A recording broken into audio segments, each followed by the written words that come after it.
Sweet. Right, there's my harpy fully leveled. Okay. How far Just are got you a with level the one. Hercules? The Hercules is full, Full. max. The Um. harpy is full, Okay. and the Let's navigator let's on go 2 of 6. to Hercules Rage. That's ships. Go. You can go for ships just by double clicking on the ship, Oh, okay. so it's easier. Because later on you will have 4 different factions, and it's easier to access different factions just from the ship slots. All you have to do is just double click on the ship. It will show you the position of the ship in the ship tree. Okay, so purchase this one for 100,000, right? Yep. I'm gonna Bye. change to Hercules Rage as well. I finished my mentor badge on this ship. Nice. Now Oh, here we you go. should be able to see different weapons. Yep. Do you want me So, to explain how they work? yeah, yeah. Because So, I'm anxiously waiting for questions, but they never come. I think it is mostly, I know basics of stuff, but like now with this one, it's, I'm not entirely sure what the singularity cannon does. The assault railgun, I'm guessing, is like the normal Well, railgun, like a gun, you but then had the Gauss cannon, don't know. yeah, so you had the chance to see the assault railguns, uh, but Singularity Cannon, for instance, it's a EM weapon. It shoots big bubbles of electromagnetic projectiles, damage Okay. projectiles. So it's a slow firing, slow projectile weapon that deals a lot of damage. So when you hover over the Singularity, you will see the DPS. It states for me it's 1,800. For you it's 1,900. Yep. So, but the thing is, right under that DPS, that damage per second, there's another stat uh, showing you the damage per projectile. Okay. So when you shoot your projectile at a target, you will deal that much damage. So the No. DPS portion is irrelevant here because you have a slow firing weapon, and with slow firing weapons you have to focus on making each shot count rather than just spamming it with, for instance, assault railguns. When you go over the assault railguns, for instance, it shows a much higher damage per second ratio than Singularity, for instance, but it also shows like 600, about 600 for me, damage per shot. Yeah, 660 on this one, yeah. So that's a tiny tutorial in itself how to address weapons. And there's a really interesting weapon, the Chaos Cannon. The thing that makes it really interesting is uh, oh, it wasn't me. Okay. For a moment there was some humming noise. It might be my fan, my bad. Okay. It's a bit hot here. Yes, I can relate to that. So the Gauss cannon is really an interesting weapon because it can charge your shot up to 3 times. So, like I said, the damage under the DPS stat, it says 1,000 and something damage. So times 3, you will get about more than 3,000 damage in one go. Oh, okay. So I call it the surprise cannon because just 2 shots and you're nowhere to be seen. That's a lot of damage. I've also noticed on, say, the singularity cannon, that it does the kinetic damage. EM damage, sorry, and the Yeah. assault and the gauze do kinetic. Do they have stats of the, like, do they increase damage of their own? If you know what I mean, like an elemental damage or something like that. Yeah, I totally forgot about the shield portion when I was explaining the basics of hull and shield. So, like I said, hull is always strong against EM damage, but weakest against kinetic damage, and average against thermal damage. But with the shields it's a bit opposite. So they are weak against EM damage, strong against kinetic damage, and average against thermal damage. By default, you will always have that issue with every ship. So what I would suggest as a beginner, uh, on shields you'll be able to use EM resistance mods, so put that in. And on hull you should be able to use kinetic resistance mods. I don't know them by name because there are a lot of mods in this game. Even though they are generic mods, I'm horrible with names. So that's how things work. There are no extras like extra critical damage or something if you hit with EM or thermal or kinetic damage. You just have to play on that knowledge, because everybody is going to try and stack EM resistance or something on their shields with the slots they have, and kinetic on the slots on the hull portion that they have. So that's the baseline. So, and what's this? Sorry, it's not to the left of the weapons and stuff. You got the module research.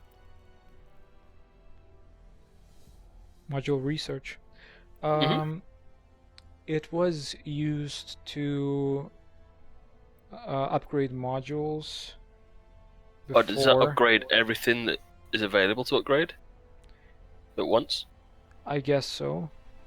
Because if I click it, it says upgrades available 16, and then like 500,000. I'm going to do that. But...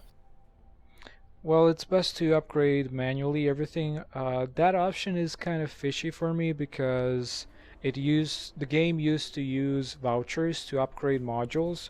Now it's just credits. So the credit cost got upped a bit, but the vouchers got taken out of the game completely, and that option remained. And since well, this is odd to say, but I've upgraded everything, and thus I don't know how it works at this point anymore. Oh, okay. So Johnny says module research is just an indicator about what is available for upgrades.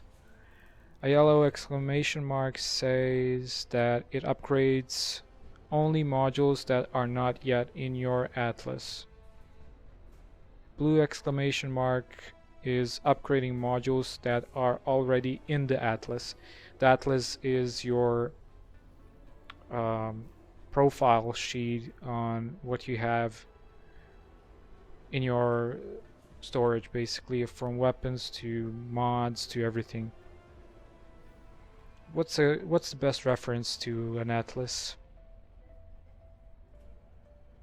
It's sort of like your inventory, right? So it sort of shows everything you've got and the upgrades you've got on it. Yeah, I can actually see your atlas just as much as you can see itself. See for yourself. Yeah. So when you go for, let's go for my profile, for instance. Go over to the squad and open it up, and right click on my name and see pilot stats. Okay. Oh, okay. Yeah. No. Oh, you got a lot of stuff. So when Yeah, I you can see click the the atlas. atlas, you should be able to see what I have. Yeah, I can. Like 99% of the game stuff. Yeah. Yeah, pretty much. Apart from 2 ships. Sometimes it's embarrassing. Dedication. It Dedication. kind of pays me like a no lifer, but Actually, I'm as casual as they come. But that's nice to know. You know, as much as you can take it casually, you can still get towards those endgame ships without So, playing 24 hours a day. yeah, since I'm on that topic, apart from DLCs that I got given by a friend, everything else that I own is basically farmed by myself. Nice. So, So that ship looks for reference, awesome.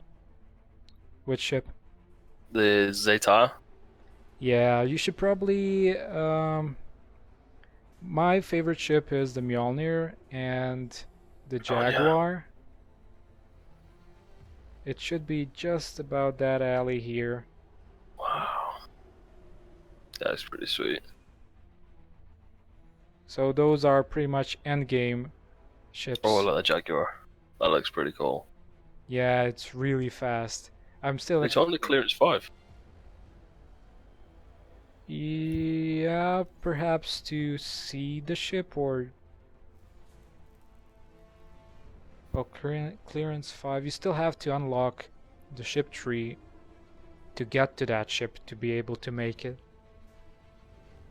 So you have to advance the ship tree, I believe, to get to Jaguar to unlock the option to manufacture the ship. It's a really awesome ship, but it's complicated to explain how and why it's awesome, because it shares that awesomeness with other ships.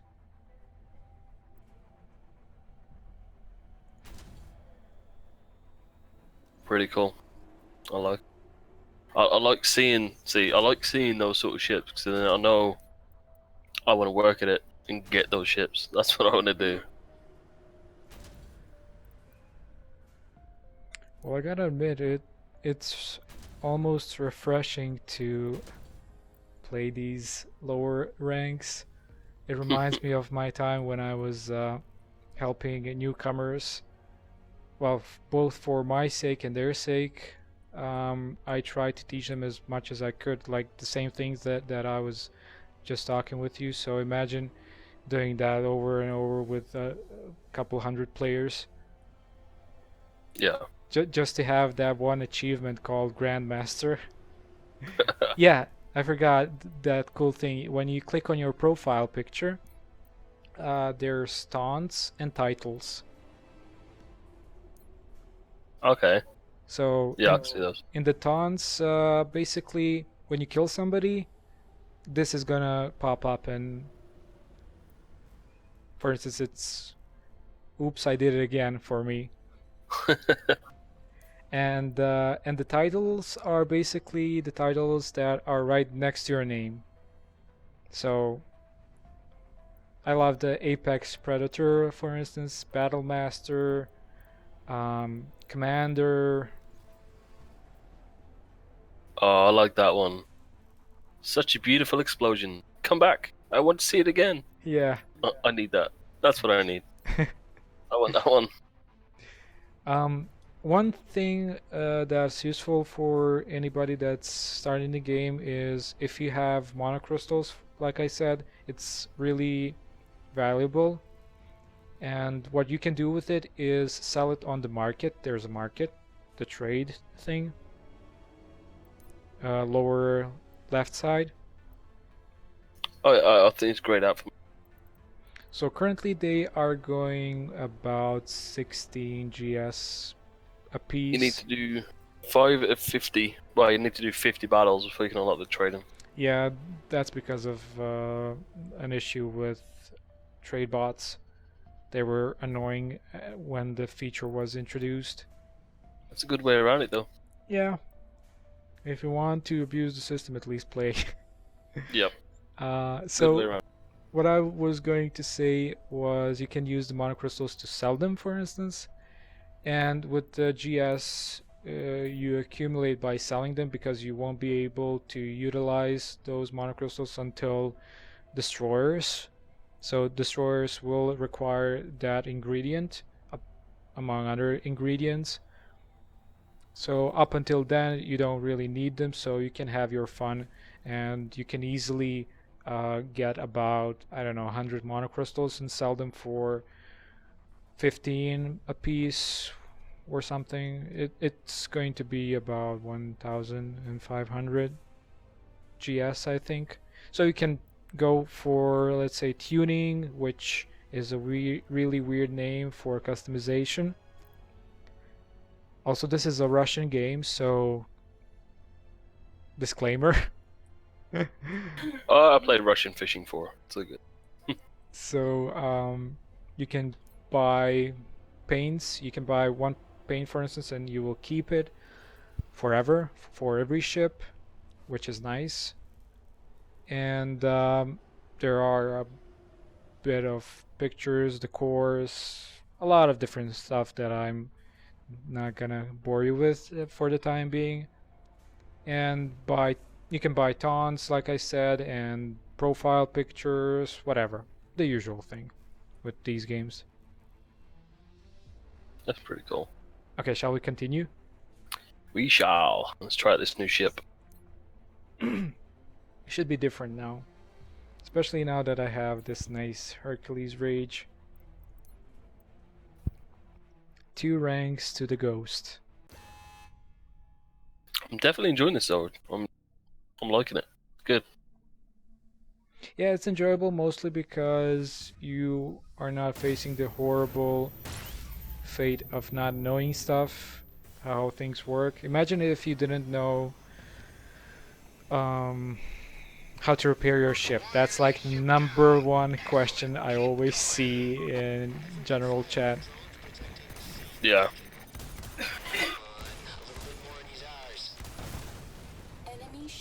Whoops. May have just hit a teammate with a missile. Not bad.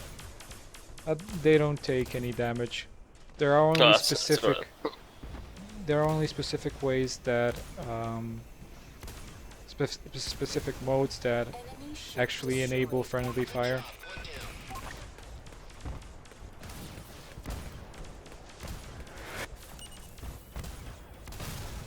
Enemy ship destroyed. I really love the Gauss cannons. Ooh. Do some on my backside. I still have trouble using this specific mod that I picked up.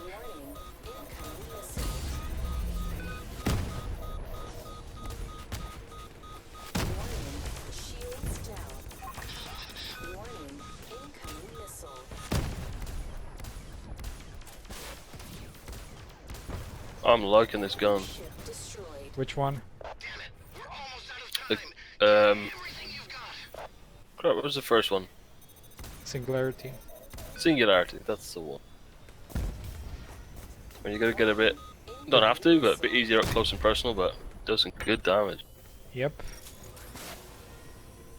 It's a really powerful weapon in close quarters. Oof. Okay, we managed to turn this match around.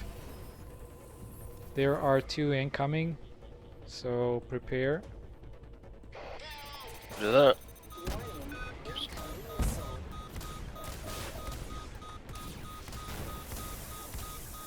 I'm gonna die now.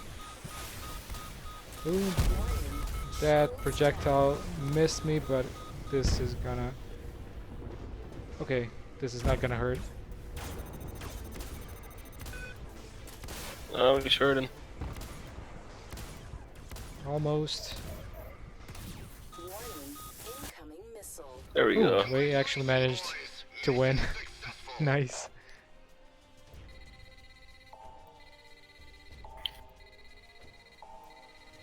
So I'm guessing, is there like really good stuff that you can get from the scanning? Or is it mostly trophies? Mostly it's just trophies. There's one thing called purple spots. We like to call them purple spots because those are the first day win. So when you play each mode for the first time in a day, you will get that extra reward, which is the purple one is the iridium.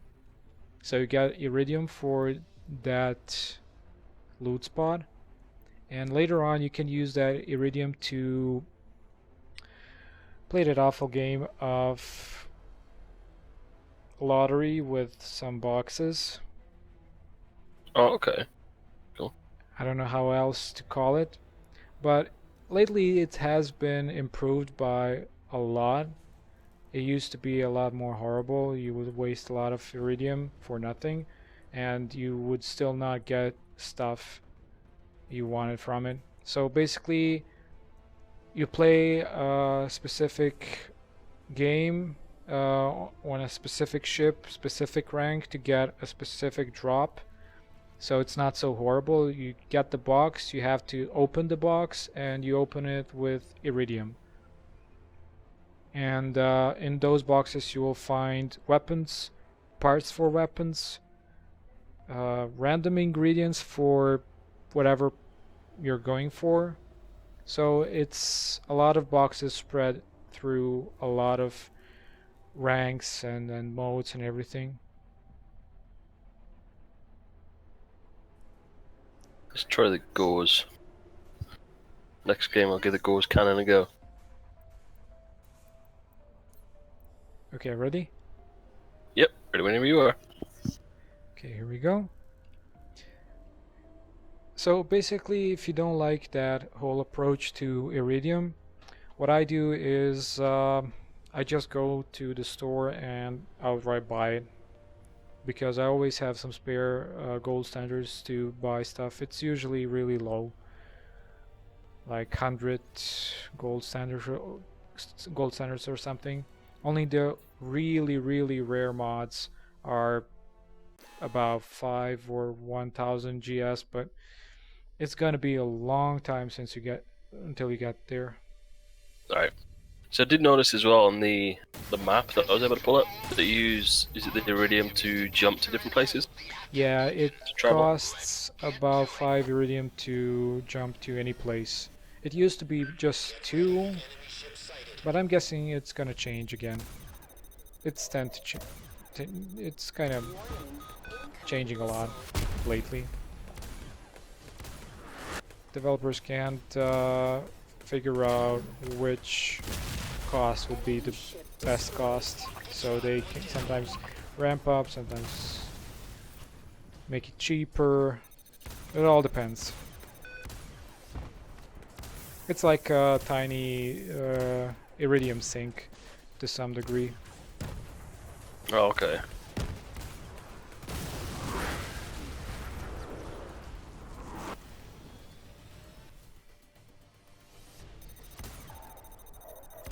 In this game there are a lot of sinks, credit sinks, iridium sinks.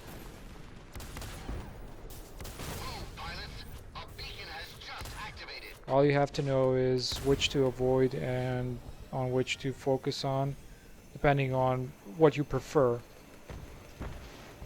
Either a ship roll or a mod or something of that sort.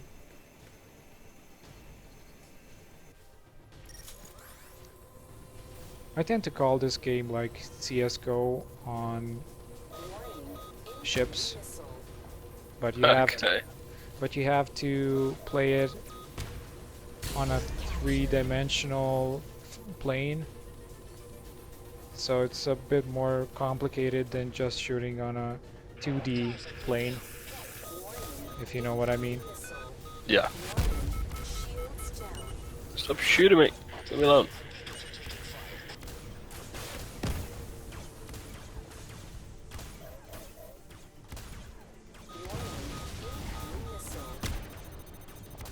Also, another extra with this game is, on top of being able to play like CSGO, you have these options like in Warframe when you can use your spells, powers. Yeah. So it kind of enriches the gameplay for me at least, by a lot. Not to mention the sheer customization ability of various builds, tactics, you name it. You can play one ship in so many different ways, and some can be only played in one specific way.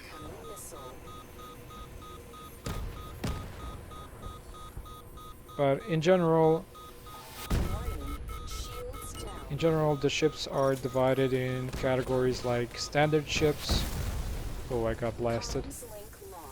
Standard ships, which we are using right now, those are they are also designated as silver ships, but I call them standard ships. And there's the premium ships. Yeah. The premium ships are nothing fancy. The only difference between the premium and the standard ships, they don't require repair costs of any kind, so they are ideal for farming. Well, that's cool. That just it means though that you can grind. You know. Yeah. There's no just buy this and you'll beat everybody. Also, you can do things like I did and collect GS throughout the year and spend it in 2 separate events throughout the year, in which every premium ship is about 2,000 gold standards, and those ships tend to be like 12,000 or something.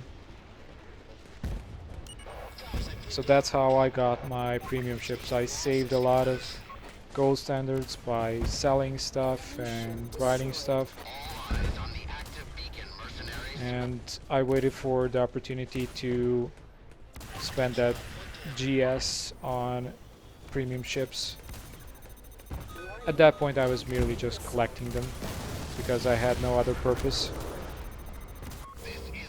Oh no! We actually lost. I kinda lost track. First loss? Not the first by any means. Well, but now.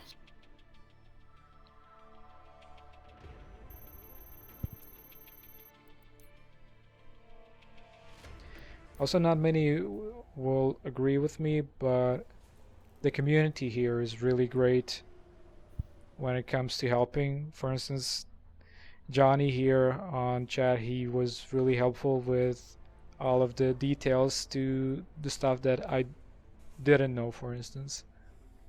Yeah.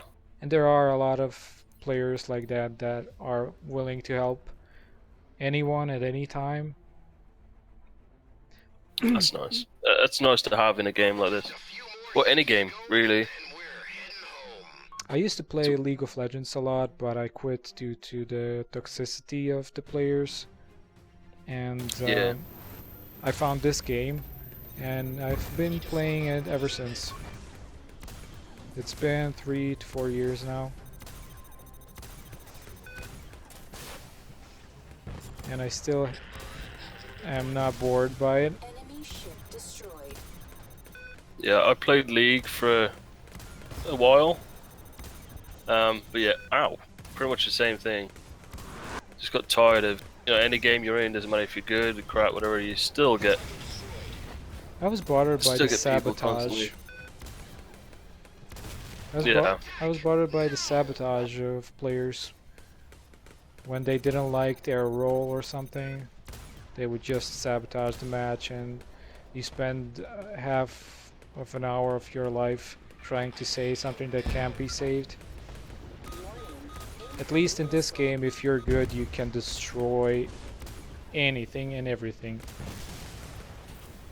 So you can make a game good, or you can make it average.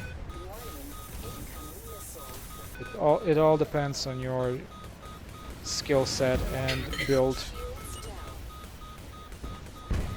There are people that focus one faction, one ship role or ship type. There's a lot of preferences going on. because there's a lot of options you can choose from. So you don't have to stick with only something. You can Why did always the enemies choose. flying into me? Sorry, I cut you off. Just got enemies flying into me instead of shooting me. Enemy ship Yeah, these are bots and they are not, how should I call them, programmed really well.